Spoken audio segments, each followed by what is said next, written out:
After father's death, Son Singh and Sucha Singh, they continued to cultivate the land and do farming. And also, the family employed one farm worker, and on those days, the monthly salary was 30 rupees, 1 rupee a day. Also, food and clothes for the employee provided. He was a very good, honest person from next village, Talibal. So they continued with the farming.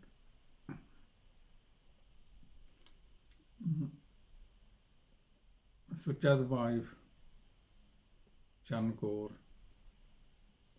she also started living with him. Son Singh's wife, she was living with him since 1945. She had one son, Balbir, and another daughter. His son, Balbir, was very intelligent, very active, very close to me.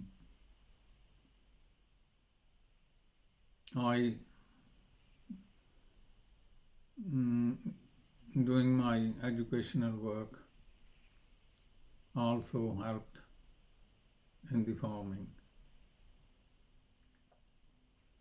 My mother, she was very well.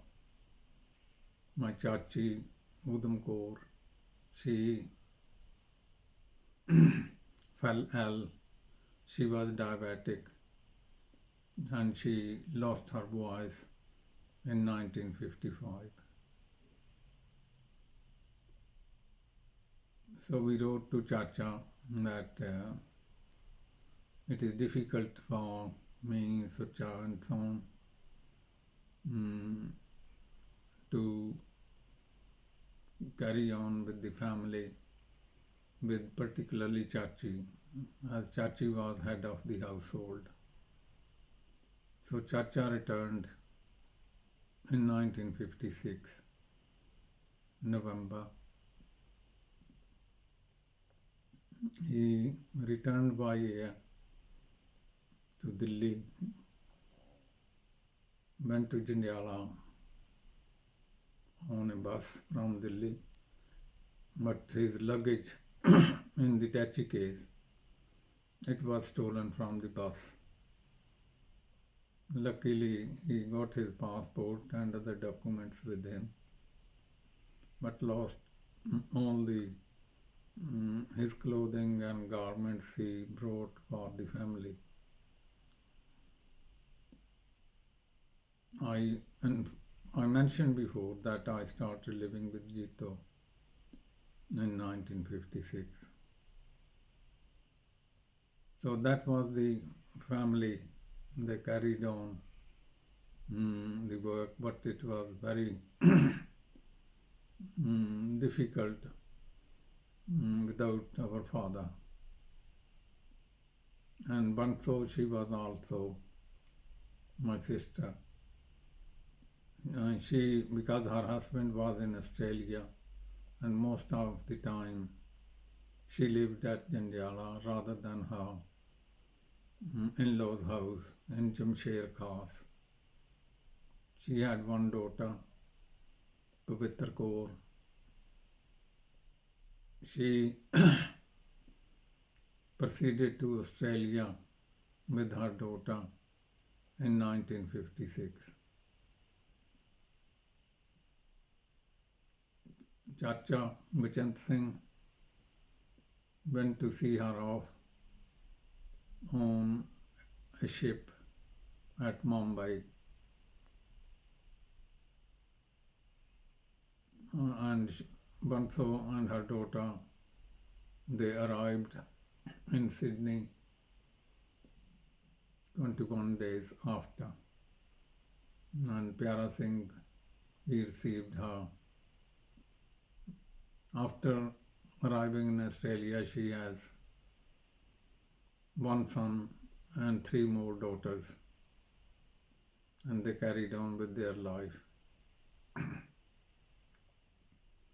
After Chacha's return, my class fellow Manmohan Singh, short name Moni, he returned from England with his father, and then he started a travel agency in Jalandhar. So Chacha set up with him. So Moni got my admission letter from London. On the basis of that, my passport was applied. And the passport application, first to file at Deputy Commissioner office, then from Deputy Commissioner office it referred to the police station at Nurmal, and then to the Tahsil, back to Deputy Commissioner office, and from the Deputy Commissioner to the Regional Passport Office. In those days it was in Delhi. There were only 5 regional passport offices in India in those days. One in Delhi, one in Mumbai, one in Kolkata, one in Chennai, and one in Bangalore. So that was the situation. And in terms of application referral at the police station, I have to appear at the police station. Character verification, Chacha went with me, and a vigil from the village, a Nambardar, who was a witness that I am of a good character. With the application also was filed character certificate, my high school and from the college. In terms of getting the passport, Moni then arranged. My application was for the passport valid for United Kingdom. In those days, Indian government was not issuing passport valid for United Kingdom unless somebody has a business or somebody coming as a student, and or somebody is a very rich and coming for tourism. So my passport application was on the basis of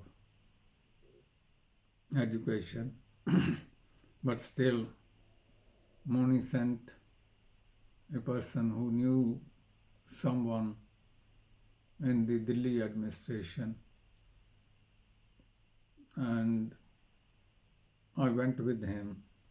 He took me to that person in the central administration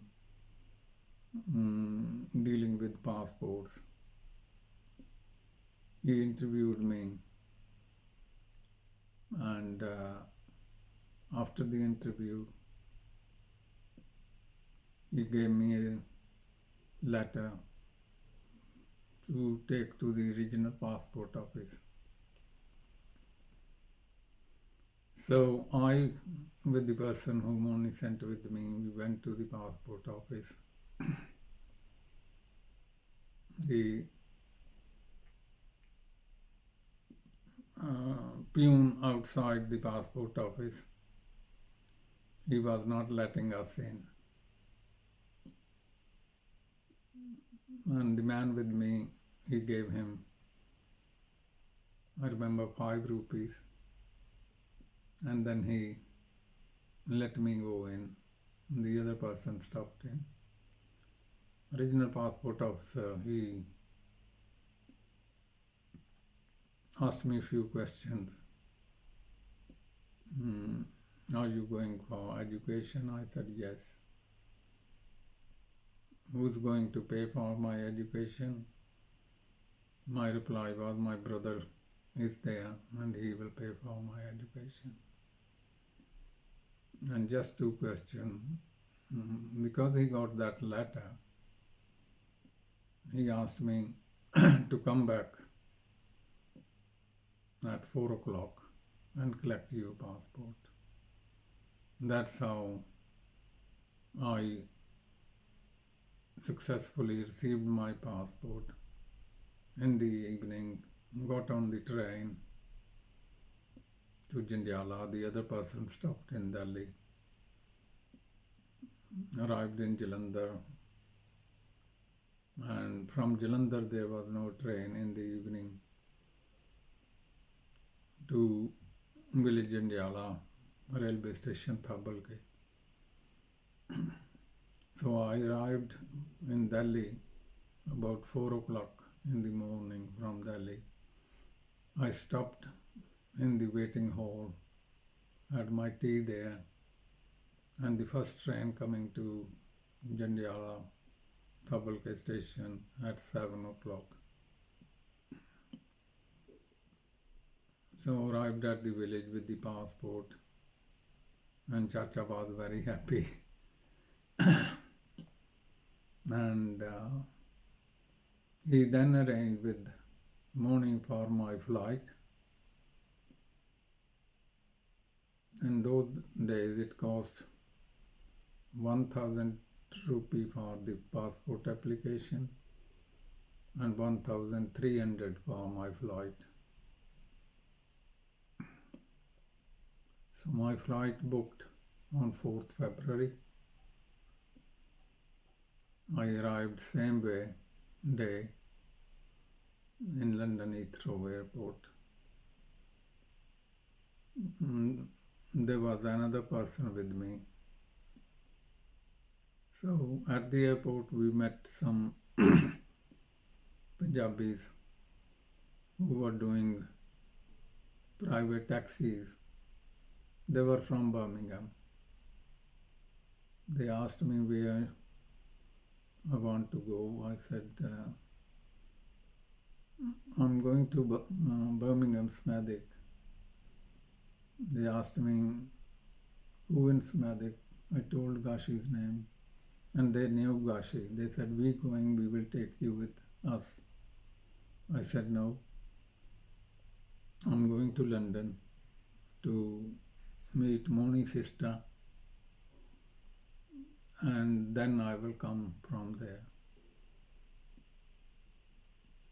Went to Moni's sister, 7 Artillery Passage, East London, nearby Liverpool station. And I stopped it 2 days there. Moni's sister sent a telegram to Gashi that your brother has arrived. So on the 3rd day, Gashi with Jarnal Bisla and Chanchal Singh, 3 of them arrived about 5 o'clock in the morning. We were still in beds and they pressed the bell. They were doing a shop, and Moni's sister, her name was Chutney. She opened the window and asked, we opening shop at 9 o'clock. What is the urgency? Gashi said, we're not buying anything. We have come to meet my brother and then we will go back to Birmingham. So had breakfast there. Charney cooked it. From there we came to Paddington station, and from Paddington we caught a train to Birmingham. The rail fare was 16 shilling for single ticket. They had their return ticket with them. We arrived in Birmingham and three of them took me to a pub in Victoria Square near the post office. And they said, let's have some sugarcane juice. When we went down to the pub, and the barman was pulling the pint, because I had taste of beer in India, and I said, this is not sugarcane. And they asked me, what is this? I said, this is beer. I said, I don't drink it. They said, don't worry, have a half. No harm it will do. They had 2 pints each. And I had a half a pint. And from there, on bus number 87 to Bluegate, over the bridge, Brasshouse Lane to Oxford Road, 54 number. We arrived there. And there were several people who were living in the house and some others.